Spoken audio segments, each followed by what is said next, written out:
ہر قسم کی حمد و ثنا، تعریف و توصیف اللہ رب العالمین کے لیے، انگنت لا تعداد بے شمار درود و سلام پیارے نبی محمد الرسول اللہ صلی اللہ علیہ وسلم پر۔ اس کے بعد اللہ رب العالمین نے ہمیں جو دنیا میں بھیجا وہ امتحان کے طور پر بھیجا، تیاری کے لیے بھیجا۔ جس امتحان کی اللہ رب العالمین نے ہمیں خبر بھی دی ہے اور ہر مسلمان اور مومن کو اس پر یقین ہے، ہونا بھی چاہیے۔ لا الہ الا اللہ محمد الرسول اللہ، اس کا امتحان ہونا ہے۔ لا الہ الا اللہ یہ ایک جڑ ہے، دل کی کیفیت کا نام ہے، اور محمد الرسول اللہ یہ ایک درخت ہے، یہ ایک ظاہر کی کیفیت کا نام ہے۔ مسلمان دنیا میں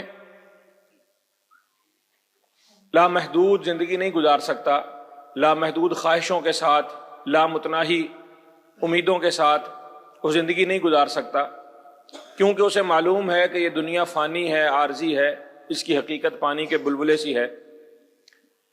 اسی لیے اس کلمے سے آغاز کیا اور ساری زندگی اسی کلمے کے اوپر گزارنے کی تلقین ہے۔ لا الہ الا اللہ محمد الرسول اللہ۔ تم آزاد نہیں ہو، مادر پدر آزاد نہیں ہو، کچھ قوانین ہیں، کچھ پابندیاں ہیں، کچھ لیمیٹیشنز ہیں، ان کا خیال کرو۔ لا الہ الا اللہ کو دل میں جاگزیں کرو، اس کو دل کے اندر، اس جڑ کو، اس بیج کو دل کے اندر، اور محمد الرسول اللہ صلی اللہ علیہ وسلم اس کو اپنی کردار سے، اپنی ظاہری، اپنے حلیے سے، اپنے حالات سے، اپنے معاملات سے ثابت کرو۔ اسی کلمے کے بارے میں اللہ رب العالمین نے قرآن مجید میں کہا، کلمۃ طیبہ کشجرۃ طیبہ۔ اس کلمہ طیبہ کی مثال ایک درخت کی سی ہے، اصلھا ثابت وفرعھا فی السماء۔ جڑیں جتنی مضبوط ہوتی جائیں گی اتنی ہی اس کی شاخیں، اتنا ہی اس کا درخت، اتنا ہی پھلدار اور اتنا ہی اونچا، اتنا ہی عظیم ہوتا جائے گا۔ یہ لا الہ الا اللہ، اس کے تقاضے، اس کی اہمیت، اس کے اثرات، یہ ایک الگ موضوع ہے۔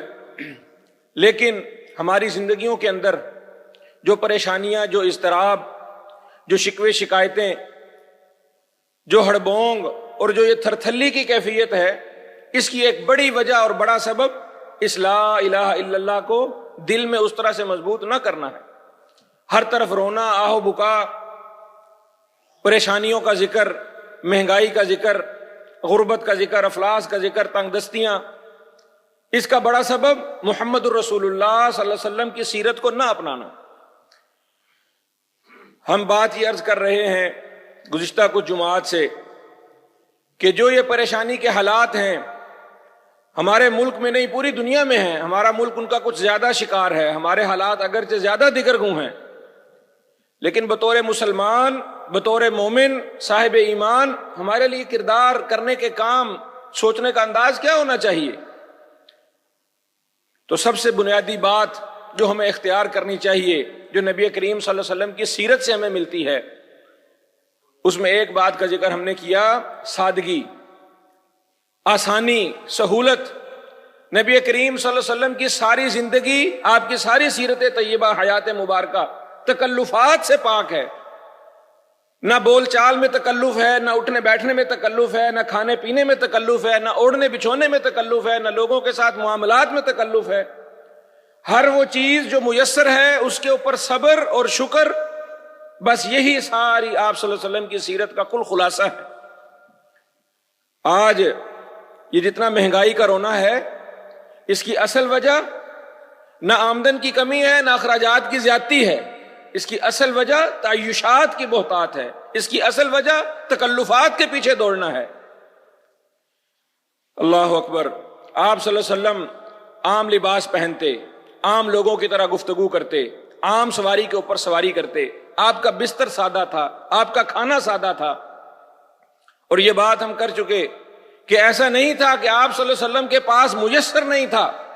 جب میسر نہیں تھا وہ وقت بھی تھا، لیکن جب کیسر و کسرا بھی فتح ہو گئے، آپ صلی اللہ علیہ وسلم کی اپنی زندگی میں نہیں ہوئے، لیکن جو صحابہ کرام آپ نے تیار کیے، ان کو جو آپ نے کردار دیا، آپ صلی اللہ علیہ وسلم کی زندگی میں بھی سارا عرب تقریباً فتح ہو گیا، بنو نذیر کے باغات آپ صلی اللہ علیہ وسلم کے پاس آ گئے، 180 من کھجور ایک زوجہ کے حصے میں آتی سالانہ، 180 من کھجور آپ صلی اللہ علیہ وسلم کی ایک بیوی کے حصے میں آتی تھی۔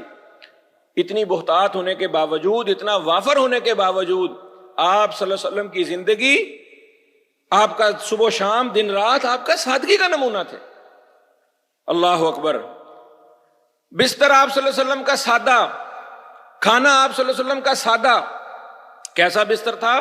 چٹائی پر سوتے تھے، کھجور کی چٹائی، چھال کی بنی ہوئی، جس پر سوتے تھے تو جسم پر نشان پڑ جاتے تھے۔ جانثار صحابہ کرام کی موجودگی میں، جنہوں نے نبی کریم صلی اللہ علیہ وسلم کے ایک اشارہ ابرو پر اپنا سارا گھر قربان کیا، اپنی اولادیں، اپنی جانیں نچھاور کی۔ آپ اپنی مسجد کے مولوی صاحب کے لیے پسند نہیں کریں گے کہ جی یہ اس طرح کے بستر پر سوئیں جو بستر آرام دہ نہ ہو۔ آپ اپنے کسی بھی بزرگ کے لیے جس کے ساتھ آپ کو ذرا سی محبت اور عقیدت ہے، آپ چاہیں گے کہ ان کا تکیہ بستر ان کا آرام دہ ہو، نرم ہو، گرم ہو۔ یقیناً صحابہ کرام کے دل میں بھی یہ بات پیدا ہوئی۔ حضرت عمر نے دیکھا اللہ کے نبی کیسر و کسرا، ان کے محلات، ان کے باغات، ان کے تخت اور ان کا سارا کچھ حریر و ریشم کا بنا ہوا، اتنا عالی شان، اور آپ کائنات کے سردار، بادشاہوں کے بادشاہ، آپ اس بستر پر ہیں۔ آپ صلی اللہ علیہ وسلم اٹھے، آپ کے جسم مبارک پر نشان پڑے ہوئے ہیں، اور اس کے ساتھ کچھ پتے کھجور کے یا اس مٹی کے کچھ ذرات ساتھ لگے ہوئے ہیں۔ حضرت عمر آپ کے جسم مبارک سے وہ صاف کرتے جا رہے ہیں، اور ساتھ روحانسی آواز کے اندر اللہ کے نبی ہم آپ کے لیے کسی ایسی چیز کا بندوبست نہ کر دیں جو ذرا آرام دہ ہو، نرم گرم ہو۔ ایک صحابی کو خیال آیا، جوش آیا، وہ بھاگا بھاگا گیا اور بستر لے بھی آیا۔ اللہ کے نبی آپ اس بستر پر آرام کیا کریں۔ اللہ اکبر۔ وہ رات گزاری آپ صلی اللہ علیہ وسلم نے بستر پر، ہدیہ تو قبول کر لیا، اس کو ٹھکرایا نہیں۔ صبح اٹھے تو پہلے جو رات تہجد اگر 2 گھنٹے پڑھا کرتے تھے بالفرض، اس رات 1 گھنٹہ پڑی گئی، نیند مزے کی آئی۔ اللہ کے نبی صلی اللہ علیہ وسلم صبح اٹھے، کہا یہ لے جاؤ، یہ بستر لے جاؤ، اس نے مجھے اللہ سے غافل کر دیا۔ مالی ولی دنیا، یہ دنیا اور دنیا کی تعیشات اور دنیا کی تکلفات، میرا ان سے کیا لینا دینا؟ مالی ولی دنیا ما انا فی الدنیا الا کراکب، میں تو دنیا میں مسافر کی طرح آیا ہوں۔ استظلت تحت شجرۃ، میں تو ایک درخت کے سائے میں آرام کرنے والے مسافر کی طرح ہوں۔ استراح ثم ترکھا، تھوڑی دیر کے لیے آرام کیا، پھر اس کو چھوڑ کر چلے جانا ہے۔ عمر رضی اللہ تعالیٰ عنہ کو بھی یہی بات سمجھائی، کہا عمر دنیا سجن المؤمن اور جنت الکافر، ہم صاحب ایمان لوگوں کے لیے عیاشی کی جگہ دنیا نہیں ہے، ہماری عیاشی اللہ نے جنت میں تیار کی ہے۔ وہ کیسر و کسرا کافر ہیں، ان کو آخرت کی امید ہی کوئی نہیں، یقین ہی کوئی نہیں، وہ تو اس دنیا کے لیے تگ و دو کریں، صبح شام بھاگ دوڑ کریں۔ ایک مسلمان کو یہ رونا دھونا زیب نہیں دیتا کہ ہائے دنیا، ہائے تنگی، ہائے پریشانی، ہائے فاقہ، ہائے غربت، ہائے تنگی۔ ایک مسلمان کو یہ زیب ہی نہیں دیتا۔ ایک بزرگ، ان کی مثال بڑی پسند آئی مجھے، کہا دنیا کی مثال سمندر کی سی ہے اور انسان کی مثال کشتی کی سی ہے۔ کشتی جب تک پانی کے اوپر تیرتی رہے وہ تیرتی رہے گی، جب پانی کشتی میں آ جائے، کشتی پانی میں رہے تیرتی رہے گی، جب پانی کشتی میں آ جائے گا وہ کشتی ڈوب جائے گی۔ یہ دنیا پانی کی طرح ہے اور انسان کشتی کی طرح ہے۔ دنیا انسان کے اندر بیٹھ گئی ہے، انسان تباہ و برباد ہو گیا، اس کی دنیا اور آخرت دونوں ہی ہلاک ہو گئی۔ اور اگر وہ دنیا کے اوپر تیر رہا ہے، تیرتا رہے گا۔ بھائیو، اس غربت، مہنگائی، تنگ دستی، پریشانیوں کا رونا رونے سے پہلے مجھے اپنے آپ کو جائزہ لینا چاہیے۔ کیا میرا گزر بسر، میرے صبح و شام، میرے معاملات، میرا شادی بیاہ، کفن دفن، وہ کیسا ہے؟ تکلفات سے پاک ہے؟ جو خرچے میں نے اپنے لسٹ میں رکھے ہوئے ہیں، ان خرچوں میں ضروریات کتنی ہیں، ان میں تعیشات کتنی ہیں، کتنوں کو میں چھوڑ سکتا ہوں، کتنوں کے بغیر گزارا ہو سکتا ہے؟ رونا دھونا اس بات کا بہت کم ہے، یہ بات بھی میں پہلے کر چکا۔ نبی کریم صلی اللہ علیہ وسلم، کوئی بندہ کھڑا ہو آج دنیا کے اندر، چیلنج کے ساتھ کہتا ہوں، کوئی بندہ نبی کریم صلی اللہ علیہ وسلم کی سیرت پڑھی ہو اور وہ کہے، دنیا کا کوئی آدمی یہ کہے کہ میں محمد الرسول اللہ صلی اللہ علیہ وسلم سے زیادہ پریشانیاں دیکھی ہیں، میرے پر زیادہ آزمائشیں آئی ہیں جو محمد الرسول اللہ صلی اللہ علیہ وسلم پر آئی تھیں، مجھ پر اس سے زیادہ آزمائشیں آئی ہیں۔ پیٹ پر پتھر باندھنا آپ تصور نہیں کر سکتے، آپ نے سوچا ہی نہیں ہوگا پتھر باندھا جاتا کیسے ہے، پتھر باندھنے کا طریقہ کیا ہوتا ہے، پتھر باندھنے سے ہوتا کیا ہے۔ وہ محمد رسول اللہ صلی اللہ علیہ وسلم بھوک میں پیٹ پر پتھر بھی باندھے۔ اللہ اکبر۔ جب کوئی بندہ یہ نہیں کہہ سکتا کہ میں محمد رسول اللہ صلی اللہ علیہ وسلم سے زیادہ پریشان ہوں، جو تنگی، جو عسرت آپ کے گھر والوں نے اور نبی کریم صلی اللہ علیہ وسلم نے دیکھی ہے، جب کوئی بندہ یہ نہیں کہہ سکتا تو پھر وہ نبی کریم صلی اللہ علیہ وسلم کی سیرت کا یہ مظہر بھی دیکھے کہ آپ صلی اللہ علیہ وسلم ہر حال میں اللہ کا شکر ادا کرنے والے، سادگی پر گزارا کرنے والے، قناعت کرنے والے، ہے تو اس کو اختیار کیا، نہیں ہے تو اس کو چھوڑ دیا، اس کے پیچھے نہیں دوڑے۔ ہماری شادی، بیاہ، کفن دفن، مولوی کو لوگ سمجھتے ہیں، کچھ مولوی ایسے بھی ہیں جو بھی دنیا کے پیچھے لگے ہوئے ہیں، لیکن کچھ اللہ کے بندے، انما یخشی اللہ من عباد العلماء، جو صحیح معنی میں علماء ہیں، اللہ سے ڈرنے والے، ان کی آمدن تھوڑی بھی ہے، ان کے ذرائع آمدن تھوڑے بھی ہیں، وسائل تھوڑے بھی ہیں، خوش باش ہیں۔ لوگ دیکھ کہتے ہیں مولوی صاحب کا گزارا پتہ نہیں کتوں ہو رہا ہے، پتہ نہیں کوئی اوپر سے کوئی ان کو آمدن آ رہی، کوئی دیہڑی اوپر سے لگا رہے ہیں۔ نہیں، وہ مولوی صاحب جن کو دیکھ کر آپ کو لگتا ہے کہ یار تھوڑے سے پیسوں میں گزارا کیسے کر لیتا ہے۔ اللہ اکبر۔ میرے استاد، ہم جب پڑھا کرتے تھے، حفظ کیا کرتے تھے، اس وقت ان کی 6,000 روپے تنخواہ تھی۔ آج میں یہ تصور کرتا ہوں کہ چلو آج اس 6,000 کو آپ 10 سے ملٹیپلائی کر کے 60,000 بھی کر لیں۔ اس وقت میں ان کے 7 بچے تھے اور وہ ان 7 بچوں کو کھانا کھلاتے تھے، گھر میں سارے معاملات ان کے چلتے تھے۔ آج میں سوچتا ہوں کہ یار وہ قاری صاحب 6,000 میں گزارا کیسے کرتے تھے۔ پھر اندازہ ہوا، میں حفظ کرتا تھا، آخری وقت میں حفظ کرنے میں میں تھوڑا سا باغی ہو گیا، تو میری والدہ محترمہ نے مجھے قاری صاحب کے حوالے کر دیا، کہا جی آپ اس کو رکھیں اپنے پاس، اور جب تک 5 پارے رہ گئے تھے، جب تک اس کا حفظ پورا نہ ہو جائے اس کو چھٹی نہیں دینی۔ 1 مہینہ، نہ ایسے استاد ہیں آج کل، نہ ماں باپ میں آج کل وہ حوصلہ، نہ قرآن حفظ کرانے کا وہ جذبہ۔ اللہ اکبر۔ اللہ میری والدہ کو دنیا اور آخرت میں بے شمار آسانیاں اور راحتیں میسر فرمائے، جس والدہ نے مجھے اس کیفیت کے ساتھ بھی حفظ کروایا، اور وہ استاد۔ اللہ اکبر۔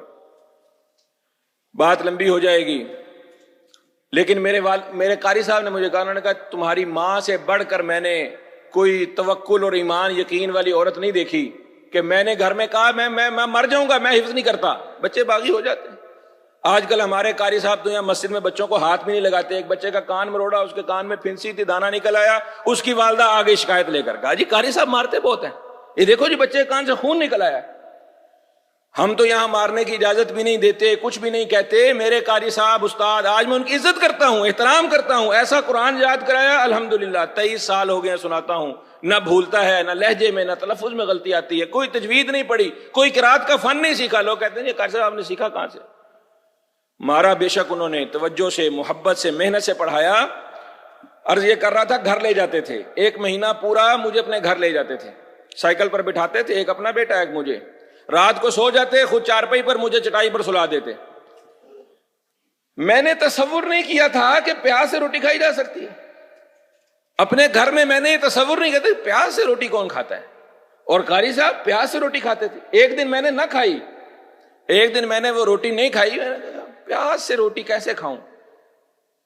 اور دوسرے دن انہوں نے دیکھا کہ اس بچے کو پیاز کی روٹی پسند نہیں آ رہی، میرے لیے انہوں نے اسپیشل آلو والا پراٹھا بنوایا، اور خود وہ پیاز کے ساتھ ہی روٹی کھا رہے تھے، مرچ کے ساتھ روٹی کھا رہے تھے۔ یہ گزارا تھا، یہ 6,000 کے اندر ان کا گزارا تھا۔ اور دیکھنے والوں کو لگتا تھا کہ پتہ نہیں قاری صاحب نو اتوں کتنے پیسے آ جاندے نے، قاری صاحب کا کیسے؟ اللہ اکبر۔ بیٹی کی انہوں نے شادی کی، چھٹی اس دن بھی نہیں کی، قرآن پڑھانے کا اپنی ڈیوٹی سے اتنے وہ ذمہ دار تھے، پابند تھے۔ زندگی میں ایک دن انہوں نے چھٹی کی، اور کہنے لگے، جب وہ لیٹ آئے تو کہنے لگے کہ بھائی میری بیٹی کا جھگڑا ہو گیا ہے، اس کے خامند نے اس کو طلاق دے دی ہے، ابھی مجھے خبر ملی تھی جب میں آ رہا تھا کہ وہ بس سٹینڈ پر کھڑی ہے اور اس کو لینے کوئی نہیں آیا، تو اور کوئی چارہ نہیں تھا، میں اس کو لینے گیا تھا، اس لیے مجھے تاخیر ہو گئی۔ اس کے سوا ہم نے اپنی زندگی میں ان کی چھٹی نہیں دیکھی، نہ کبھی ریکارڈ میں چھٹی دیکھی۔ بیٹی کی جس دن شادی کی اس دن بھی چھٹی نہیں کی۔ اس دن شادی اتنی آسان، بچوں کو لا کے گھر سے روٹیاں پکوا کر مدرسے کے بچوں کو روٹی کھلا دی، کہا یہ میری بیٹی کا ولیمہ ہے۔ میں نے کہا آپ نے شادی کر دی؟ ہاں بیٹا شادی کر دی۔ نبی کریم صلی اللہ علیہ وسلم کی سیرت اور صحابہ کرام کی زندگیوں کے نمونے ہمیں آج بھی نظر آ سکتے ہیں۔ آپ صلی اللہ علیہ وسلم نے حضرت فاطمہ کی شادی کی کیسے کی؟ ہماری شادیاں تکلفات سے بھری ہوئی شادیاں کیوں نہیں ہوتی؟ لڑکے سے پوچھو، لڑکی سے پوچھو، گھر والوں سے پوچھو، او جی ابھی کچھ کما تو لے، کچھ بنا تو لے، کچھ جہیز کہاں سے دیں گے، کوئی بارات اتنے لوگ آ جائیں گے، او جی میں تو شادی فلاں جگہ کر کروں گا، میں تو اس طرح کی شادی کروں گا، میرے تو ذہن میں یہ۔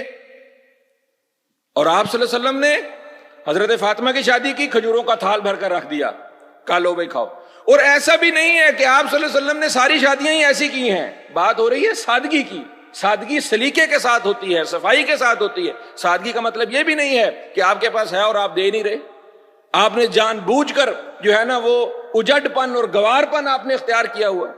ایک صاحب بہت بڑے عالم، مستجاب الدعوات بھی ہیں، بہت بڑے علم و فضل والے ہیں، میں ان کا بڑا احترام اکرام کرتا ہوں، لیکن پسینے سے بدبو آ رہی ہے۔ بھائی یہ سادگی نہیں ہے، یہ جہالت ہے۔ اگر اسلام نے سادگی سکھائی ہے، کھانے میں سادہ رکھو، نبی کریم صلی اللہ علیہ وسلم کے کھانے کے اوپر کبھی 2 سالن اکٹھے نہیں ہوئے تھے۔ آپ صلی اللہ علیہ وسلم، امی عائشہ فرماتی ہیں نبی کریم صلی اللہ علیہ وسلم کی زندگی میں کبھی ہم نے 2 دن جو کی روٹی نہیں کھائی تھی، چھنے ہوئے آٹے کی روٹی نہیں کھائی تھی۔ سادگی بھی تھی، ساتھ سلیقہ بھی تھا، آداب بھی سکھائے ہیں، آداب بھی سکھائے، اور جب ہے تب خرچ بھی کیا ہے۔ آپ صلی اللہ علیہ وسلم نے حضرت زینب سے شادی فرمائی، گوشت کا ولیمہ کیا، گوشت پکایا، وافر سارے مدینے کو کھلایا۔ جب حضرت زینب رضی اللہ عنہا سے شادی کی، سارے مدینے کو بلایا، نوجوانوں کو بالخصوص اکٹھا کیا اور گوشت کا ولیمہ کیا۔ جب حضرت عائشہ سے شادی کی تب کیا کیا؟ دودھ کا پیالہ تھا، دودھ کا پیالہ دیا، اور اسماء بنت امیس کہتی ہیں کہ حضرت عائشہ شرمانے لگیں تو میں نے کہا پی لو۔ اللہ کے نبی صلی اللہ علیہ وسلم نے پہلے خود پیا دودھ کا پیالہ، پھر دیا تو حضرت عائشہ شرما رہی تھیں۔ حضرت اسماء کہتی میں نے کہا پی لو، بابرکت ہے، نبی کریم صلی اللہ علیہ وسلم نے پیا ہے۔ حضرت عائشہ نے پی لیا، پھر آپ صلی اللہ علیہ وسلم نے باقی لوگوں کو بھی پلاؤ۔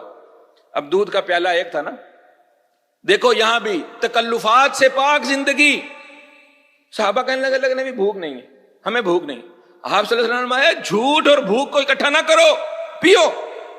کسی کے گھر مہمان جاؤ، وہاں جا کر بھی جھوٹ نہ بولو، روٹی پڑی ہے اور جی بس بھوک نہیں ہے جی میں کھا لی ہے جی، بھوک ہے تو کھا لو۔ مہمان بھی تکلف میں اوپر سے نہ پوچھے اور جی کچھ کھاؤ گے، کچھ کھاؤ، جو دستیاب ہے وہ حاضر کر دے۔ علماء نے لکھا ہے کہ مہمانداری کے آداب میں بھی دونوں کے لیے لازم ہے۔ پوچھنے والا اگر صرف اوپر منہ زبانی پوچھ رہا ہے اور جی کچھ لاؤں، کچھ کھانے کے لیے لاؤں، کچھ ہے، کچھ طلب ہے، اوپر سے پوچھ رہا ہے، یہ بھی جھوٹ ہے، یہ بھی تکلف ہے بلا وجہ۔ اگر آپ کے پاس میسر ہے تو کھلاؤ۔ اور آپ صلی اللہ علیہ وسلم نے دونوں کے لیے فرمایا، آپ نے اپنی طاقت سے بڑھ کر کوئی اپنے مہمان کے لیے تکلف نہ کرے، اور مہمان کو بھی کہا کہ تم جھوٹ اور بھوک اکٹھی نہ کرو۔ دعوتیں اس لیے نہیں کرتے، تحفہ ہدیہ کسی کو اس لیے نہیں دیتے، اور یار دعوت کریں گے تو تکلف، ہم اس کے شایان شان کر نہیں سکیں گے، ہاں جب تک یہ نہ ہو، وہ نہ ہو، اتنی ڈشیں نہ ہو، بعد میں میٹھا نہ ہو، پہلے اس میں ایپیٹائزر نہ ہو، یہ نہ، تب تک دعوت کریں۔ اور کوئی جاتا ہے مہمان، وہ آ کے شکایت کیا کرتا ہے، جی انہوں نے پوچھا ہی نہیں، پانی تے ٹرخا تھا، فلاں چیز چائے پہ ٹرخا دیا، اور ہمیں مجھے چکن کھلا کے ٹرخا دیا، میرے لیے کوئی اس نے مسلم کا، کوئی مچھلی گوشت کا کوئی بڑا بندوبست نہیں۔ بھائی ان تکلفات نے ہماری زندگیوں کو اجیرن کر رکھا ہے۔ آپ صلی اللہ علیہ وسلم کا، اسلام کا سارا طرز زندگی، کفن دفن ہو، شادی بیاہ ہو، جیسے میں نے کہا حضرت زینب کی شادی پر گوشت کھلایا، حضرت عائشہ کی شادی پر دودھ پلایا۔ اچھا حضرت صفیہ سے شادی کی جب خیبر سے واپس آ رہے تھے، ولیمہ تو کرنا سنت ہے، ولیمہ کرنا ضروری ہے۔ اب ولیمہ کرنا تھا، آپ صلی اللہ علیہ وسلم کے پاس کچھ نہیں، سارے قافلے سے پوچھا، کہا تیرے پاس کیا ہے، تیرے پاس کیا ہے، تیرے پاس کچھ ہے کھانے؟ ایک نے کہا کھجوریں ہیں، ایک نے کہا پنیر ہے، ایک نے کہا جی کچھ آٹا ہے، ایک نے دلیا ہے۔ لاؤ بھائی لاؤ لاؤ لاؤ، ایک تھال میں اکٹھا کیا، پنیر کو، کھجوروں کو، دلیے کو اکٹھا کیا، اس کو مکس کیا، اپنے ہاتھوں سے کہا کھاؤ یہ میرا ولیمہ ہے۔ جب ہے تب خرچ بھی کیا ہے، جب نہیں ہے تب سادگی پر گزارا کیا ہے۔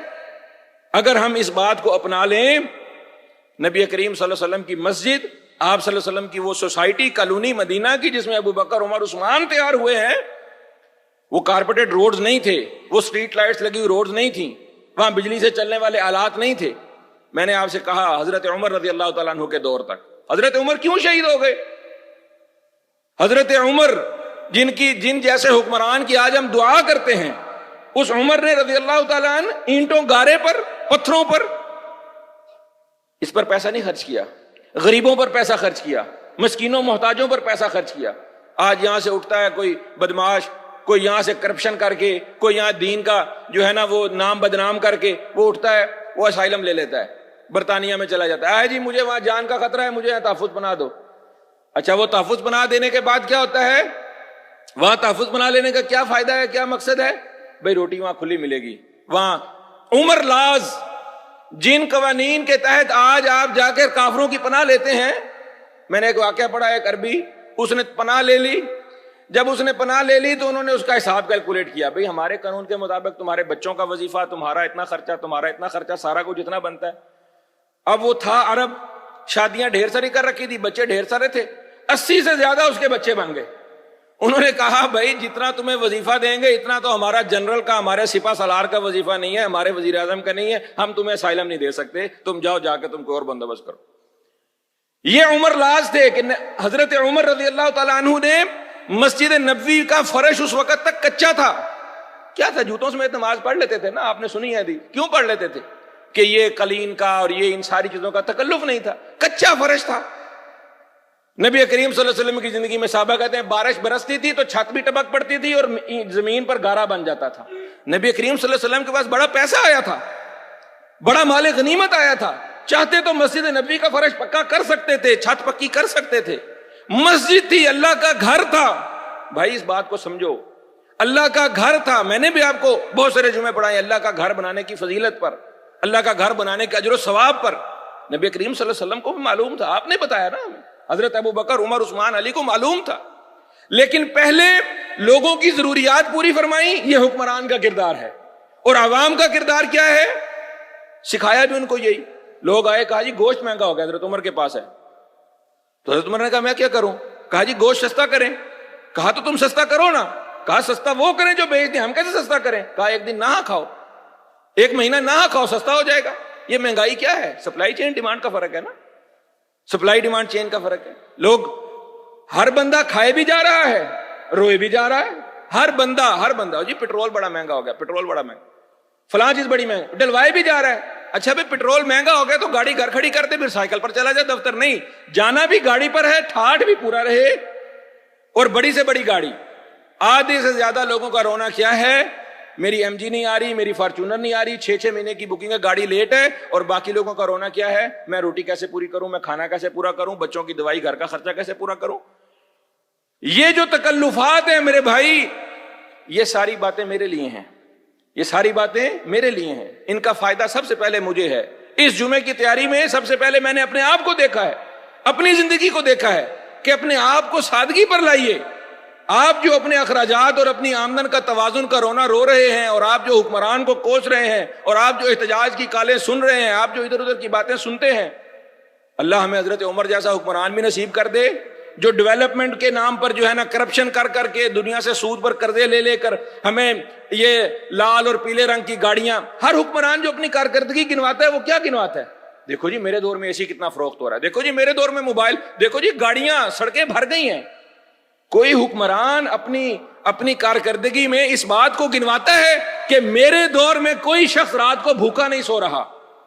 کیونکہ انسانوں کی قدر و قیمت نہیں نا، انسانیت کی قدر و قیمت نہیں، انسان کے لیے نہیں سوچ رہے، بس دنیا کی چکا چوند اور اس کے پیچھے دوڑ رہے ہیں. اور اس کے سبب میرے بھائی پیدا ہوتی ہے ناشکری.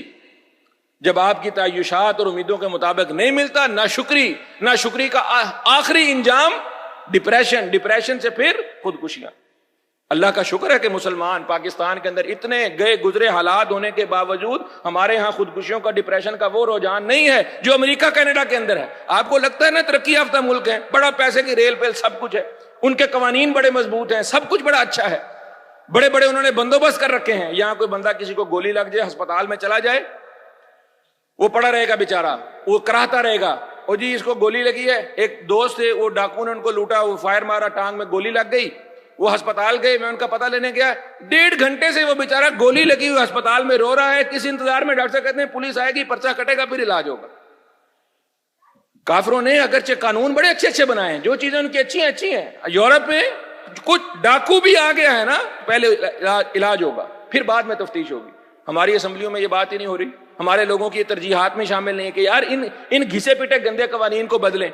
اتنے تنگ حالات اگرچہ ہیں لیکن اس کے باوجود ایک مسلمان اگر ڈپریشن میں نہیں جاتا یا خودکشی کی طرف نہیں جاتا اور کافر جاتا ہے، 13 کھرب ڈالر کی، ایک میڈیکل ریپ نے بتایا، اس نے کہا ڈپریشن کی ایک گولی، ایک کمپنی جو ڈپریشن کی گولی بنا رہی ہے وہ 13 کھرب ڈالر کی صرف کینیڈا میں بک رہی، 13 کھرب ڈالر کی ایک سال میں، 13 کھرب ڈالر کی ایک گولی ڈپریشن کی بک رہی ہے۔ کیوں؟ کہ کافر دنیا کے پیچھے بھاگا ہوا ہے، تعیشات کے پیچھے بھاگا ہوا ہے اور اس کی وہ پوری نہیں پڑ رہی، اور مسلمان کے لیے مالی ولی دنیا ما انا راکب، یہ دنیا کن فی الدنیا کا انکا غریب او عابر سبیل، جو بندہ اس حقیقت کو پا گیا اس کی زندگی سکھی، اس کے اندر شکر کی کیفیت پیدا ہو جائے گی، وہ سادگی پر آ جائے گا، رونا دھونا اور یہ سارے گلے شکوے دنیا سے بھی ختم، اللہ سے بھی ختم۔ اگر یہ بات رہے تو بھائی اللہ پر بھی شکوہ رہے گا، حکمران پر بھی شکوہ رہے گا، سب سے بڑھ کر بندہ اپنی ذات سے مطمئن نہیں ہو پائے گا۔ آپ کو اپنے اوپر کہ شاید میں کچھ کر نہیں پا رہا، شاید میرے سے ہو نہیں پا رہا، میرے خواب پورے نہیں ہو رہے، میرے مقاصد، میرے گولز پورے نہیں ہو رہے، جو میں کرنا چاہتا ہوں وہ نہیں ہو رہا، پھر دو میں سے ایک بات ہوگی، یا آپ ڈپریشن میں جائیں گے، آپ ان غلط رستے پر جائیں گے، یا پھر آپ کو اللہ کی طرف آنا پڑے گا۔ اللہ رب العالمین سے دعا ہے کہ وہ آپ کو، مجھے، ہم سب کو اس بات کو سمجھنے کی توفیق عطا فرمائے کہ ہم اپنی زندگیوں میں سادگی لائیں، ہم اپنی زندگیوں کو تکلفات سے پاک فرمائیں۔ انشاءاللہ ایک دوسرا پہلو جو شکر گزاری کا ہے، جو ہماری زندگیوں میں روشن پہلو ہمیں دکھائے گا، اس پر انشاءاللہ آئندہ جمعہ بات کریں گے۔ اقول قولی ھذا۔